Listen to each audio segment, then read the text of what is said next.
Hey guys, Charlotte here, and today I'll be reviewing Zombie Blondes by Brian James. From the moment Hannah Sanders arrived in town, she felt there was something wrong. A lot of houses were for sale, and the town seemed infected by an unearthly quiet. And then, on Hannah's first day of classes, she ran into a group of cheerleaders, the most popular girls in school. The odd thing was that they were nearly identical in their appearance, blonde, beautiful, and deathly pale. But Hannah wants desperately to fit in, regardless of what her friend Lucas is telling her. If she doesn't watch her back, she's going to be blonde, popular, and dead, just like all the other zombies in this town. So, as you can tell, it is a zombie book, and you know how it says how Hannah desperately wants to be popular? And yeah, when I first read that too, I was like, oh great, another book like this when they want to be popular.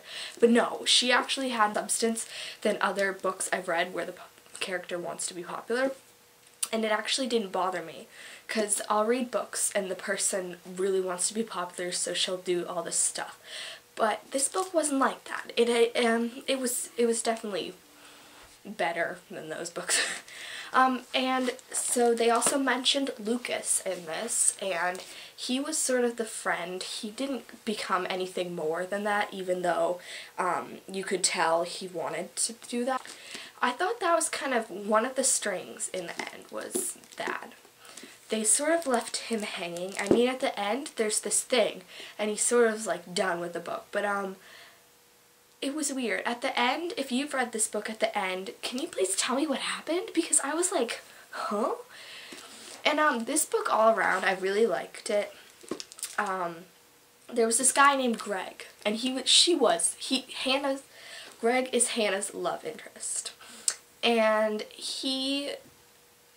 okay, so they're going out by like chapter 10 or something, and then near the end she sort of just like ignores him, like she sort of like just cuts off communication with him, and it was completely random, and I felt like they just did that so they wouldn't have to like wrap up anything else. I don't know, I feel like that was very much a loose hanging. See, there are a few of those. The only pet peeve I had with this book, because otherwise it was a 4.5 stars, I really, really liked it. It was really creative and really, creepy but cool. The only thing I didn't like was, let me show you an example. Okay, here.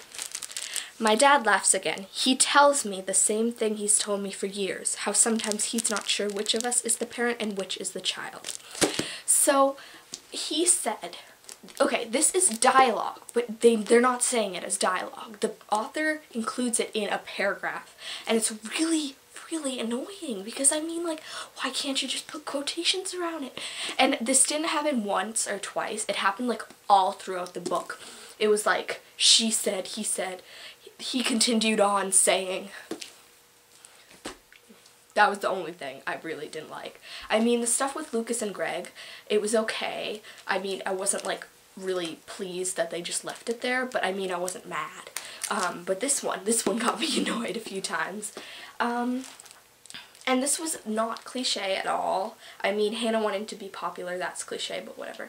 And, yeah, I definitely give this a 4.5 out of 5, and just the 0.5 is knocked off because of the quirks that I didn't like. And yeah, if you want a little more of a biography of it, I'll just hint that it's about zombies. It's slow moving in the beginning, but then it gets, once it gets past the half mark, it gets more active and more stuff. Hannah's sort of in denial at the beginning.